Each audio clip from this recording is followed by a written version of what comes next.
Hiding bases in Minecraft. I think everyone has probably built a base, and then of course you just have to hide it, because what's the point of a base if other people can just see it right there in the open and just come on in?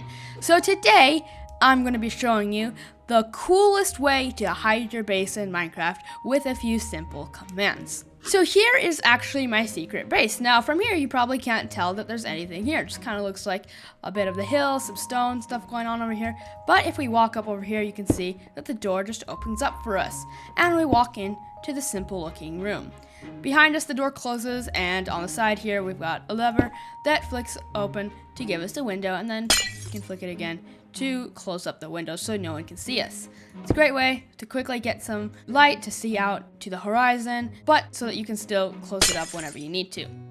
Another feature is that over here we have a lever that quickly gives us a crafting table, just like that, out of the air, just pops up in the middle of our room, which is also a very nice feature.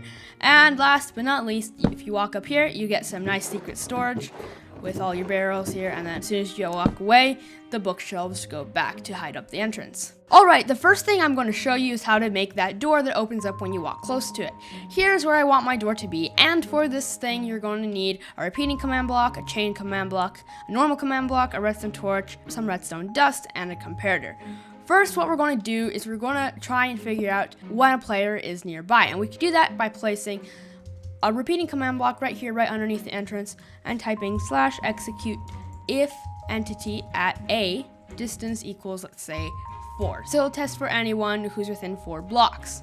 Let's put that on always active, and then out of that we can take a redstone comparator output. So you see, if I'm not nearby, it doesn't do anything. If I get close, then it does that. If you want, you can make it shorter or longer depending on how close you want to be for it to open. For now, I'm going to stick with 4.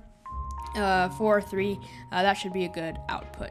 So then what you're going to do is you're going to place down a command block right here, and that is going to be our fill command. Now to fill, we need to grab the 2 corners, and like in my previous video, you can do fill and then just press tab 3 times in this corner, save the command, go to this corner, look at that block, bring up the command, and do tab again 3 times, and that will actually give you the coordinates. So now I've got both coordinates just by looking at the block and pressing tab, and now I can do whatever I want. For instance, stone, which is what we want to use to cover up the thing.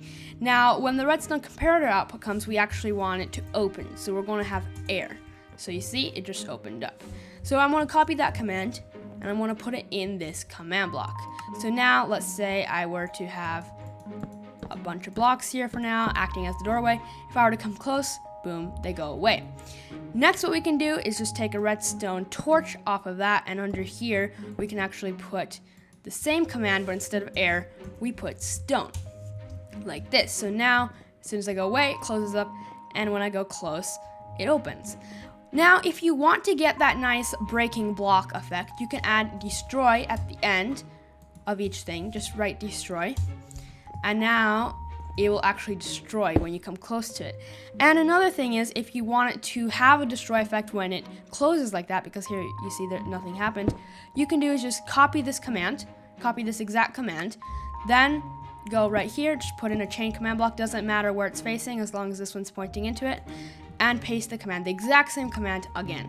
And now when it closes, it will actually make that cool breaking block effect, and when I come close to it, it will also make that breaking block effect. So that's the first door. This is one of the more complicated ones, but you can see it really isn't that complicated once you get the hang of it, and it really gives such a satisfying effect.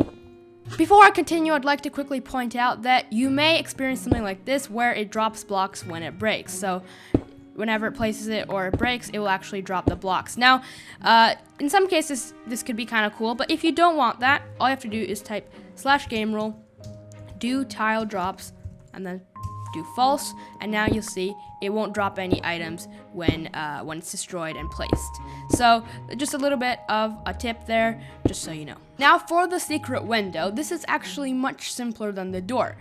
Here I have marked out where I want my window, and I want the lever to be there. So all I have to do is put in the command block right here, and another command block right here, put some redstone dust there, and a redstone torch here.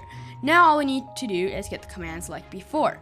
So here I'm going to actually do the same thing, put one block in each corner, and then all you're going to do is face one of them, do /fill, look at it, press tab 3 times, just save that for now, look at the other one, and then take that exact same command and just press tab 3 more times to get the second pair of coordinates.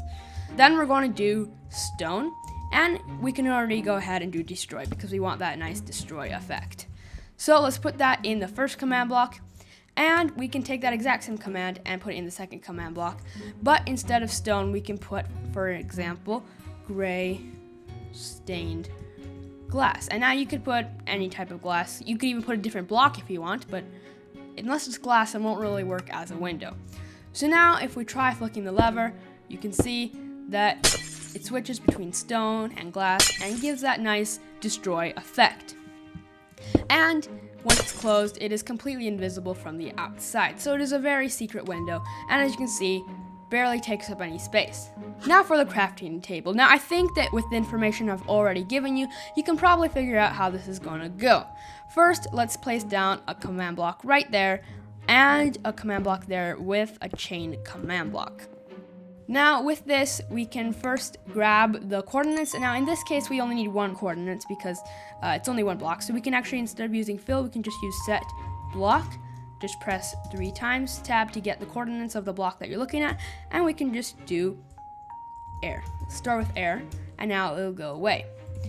We can add destroy at the end right away, and we'll copy that command, paste it into this command block.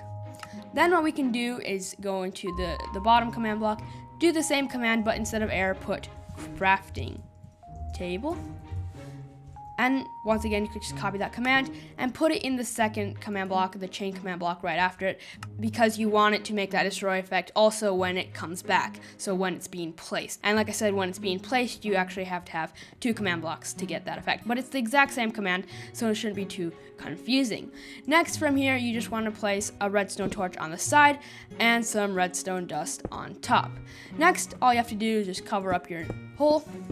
And just remember where to put the lever, so the lever will be powering this redstone dust, and there you go. You've got your nice crafting table that appears out of thin air. And in both cases, it has that nice destroy effect, so when I place it, it has that destroy effect, which was the 2 command blocks, and when it's destroyed, it has that nice effect.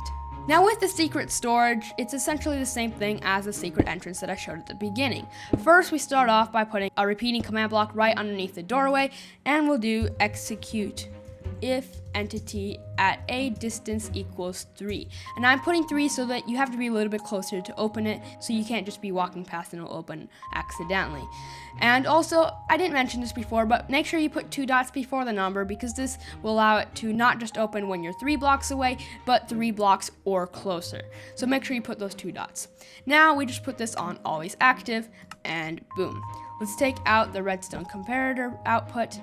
And like with the doorway, we'll put a command block here, a redstone torch on the side, and then a command block right here, and a chain command block right there. So again, same with the door, same with the window. Let's grab the corner. So we put a block in each corner, go to this one, do /fill, press tab 3 times to get that corner, look at the other one, press tab 3 times, and we've got the 2 coordinates, and let's just start off with air destroy. Let's copy that, put that in the first command block.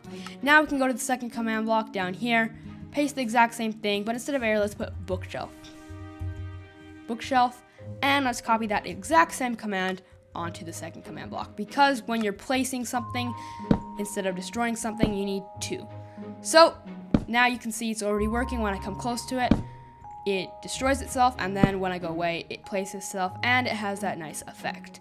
So now we can just cover everything up, and our base is ready. We've got the secret door, we've got the secret window that opens up, we've got the nice hidden crafting bench that comes out of midair, and then we've got the secret storage. Now, using these techniques, you can make anything. Not just doors, not just windows. You can make entire furniture appear. You can make an entire house appear. Really, it's all up to you. Do whatever you want with this. It's a really cool feature, and it's just something really cool to play with. Now, just like that, you can make a hidden base of any kind. Doesn't have to be like the one I showed you. You can really do anything you want with the techniques I showed you. But that is it for this video. Let me know down in the comments what you could come up with using this technique. And with that, I'll see you in the next video. Also, make sure you check out my Instagram and Discord. Links will be down in the description.